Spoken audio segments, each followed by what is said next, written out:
children, how are you today? I am Auntie Caroline Erame. I'm here to teach you Prevocational Studies, Basic 1. And our topic for today is care of food and food preservation. First of all, let's look at the meaning of food. What is food? Food is anything that we eat, either in liquid or in solid form, that nourishes our body. Again, food is anything we eat. That it can be in liquid form, it can be in solid form, which nourishes our body. That is food. What is preservation? What is preservation? Preservation means to store our food for a long time, so that the food will not get spoiled. What is preservation? Preservation means to store our food for a long time to prevent the food from getting spoiled. That is the meaning of preservation. We are going to look at ways that we can preserve our food, preventing it from getting spoiled. We can preserve our food in various ways. We have some few methods I'm going to teach you this today of preserving food. First of all, let's look at our fruits. We can process our fruits into fruit juice or fruit drinks. As we all know, this is a period we have mango in circulation. Let me use mango as an example. We have a lot of mango in circulation now. In order for this mango, because we cannot consume every mango that enters the market, so what they do, we can process our mango into mango juice, mango drinks, preserve them in order for them not to get spoiled. Not to what? Not to spoil. Because mangoes in circulation and we cannot consume everything. We need to process some of them into fruit juice, mango juice, and preserve them for other period. When mango might have gone out of season, we can now have mango juice in circulation, which also means the same thing as mango, although it may not be in natural form, but it's still mango. Then let's look at ways how we can preserve our yam tubers. We can store our yam tubers in barns, yam barns. For those of us that grew up in the village, when you get to the village, although yam barn may not be common in city, when you get to the village, you see farmers, yam farmers.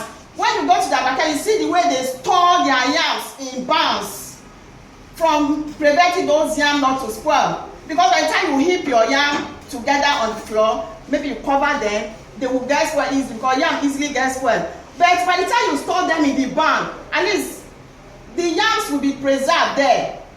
They will not spoil on time. Then we also, how do we preserve our grain?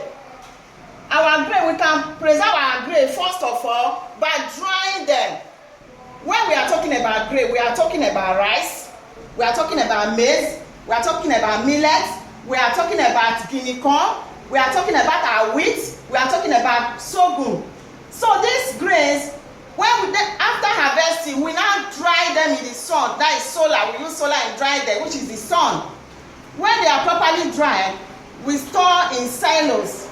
Silos, they are mostly found in government, Ministry of Agriculture, government sectors like Ministry of Agriculture, or in where we have commercial farming. But locally, since we cannot afford these silos, what farmers do, after drying their grains properly, they store in containers, plastic containers with cover. They make sure no insect gets to them to spoil the grains. Then how do we preserve our cassava tubers? We can preserve our cassava tubers by, maybe if you don't want to harvest them, you are not in need of them for that particular time, you leave them in the soil to preserve them there. Or if you don't want to leave them in the soil, you can harvest them, you process them into garri, you process them into cassava flour, You use some. If you want to be aku, we can make aku, that is fufu, which normally call aku. You can use them for aku. Now, government is also trying to encourage us to use cassava in making bread instead of the foreign wheat, instead of using wheat. They are also encouraging us to using cassava. So cassava can also be processed to bread. We use cassava, use it to make bread. See, I've tasted it and it tasted nice when I ate it. Then we can also preserve our meat. Look at meat. We can store, you salt your meat. Like, although meat can be stored in the refrigerator, that is for area that has light.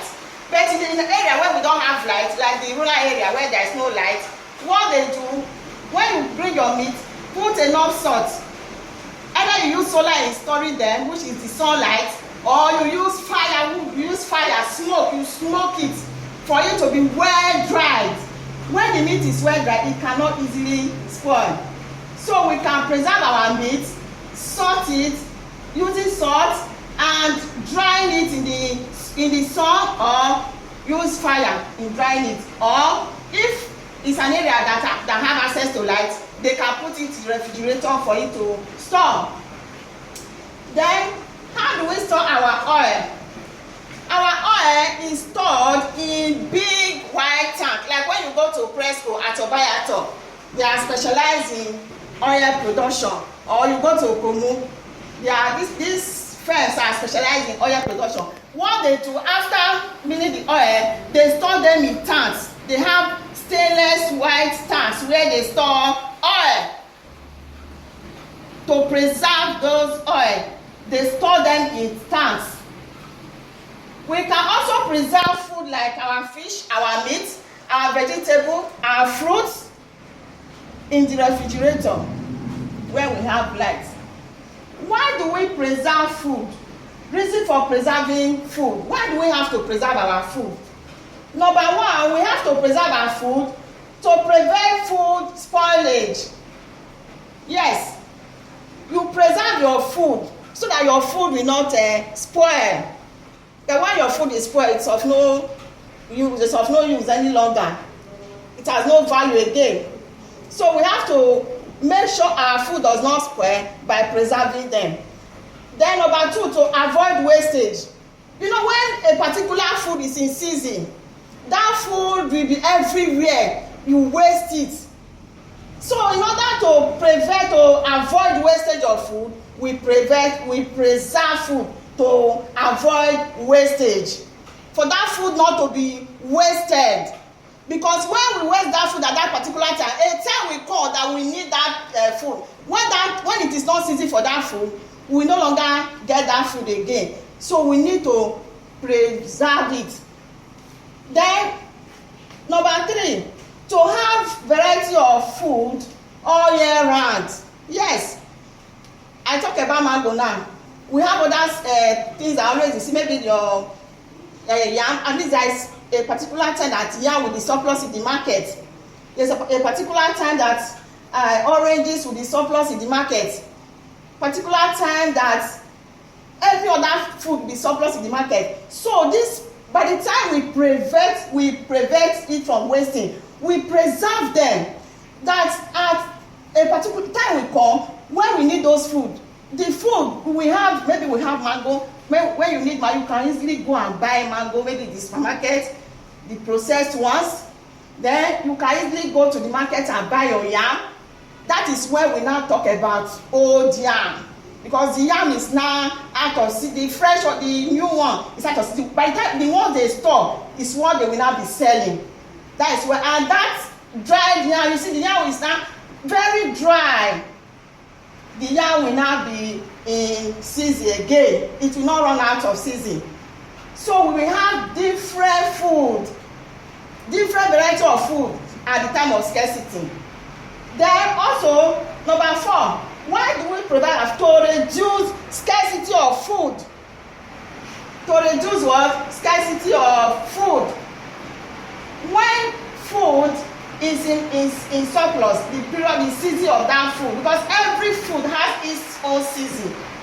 So when these food are preserved, that food cannot be scarce because it has been preserved. The food can always enter the market at any time.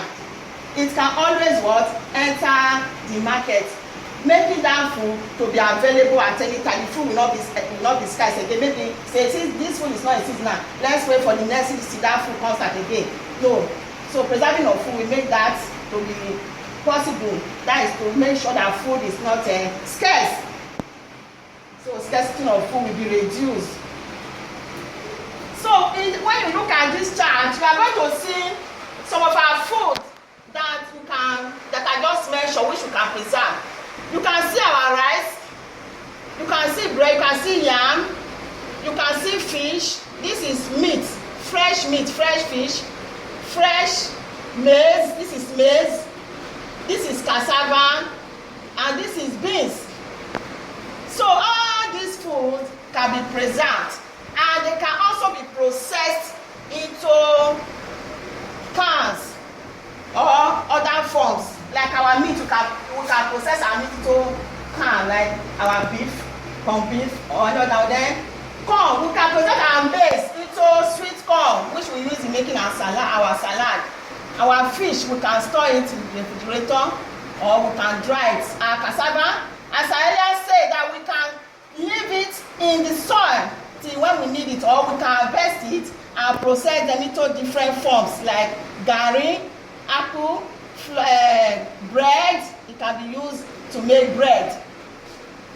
Then we can also use it in making tapioca. So these are various food that I just mentioned now. So children, this is our lesson for today. I have assignment for you. Our assignment today, what is food? That is number 1 question. What is food? Number 2, what is food preservation? Number 3, list 3 reasons why we preserve our food. Please make sure you write this assignment. Write it in your notebook and keep it. So this is our lesson for today. Thank you for listening. God bless you, my children.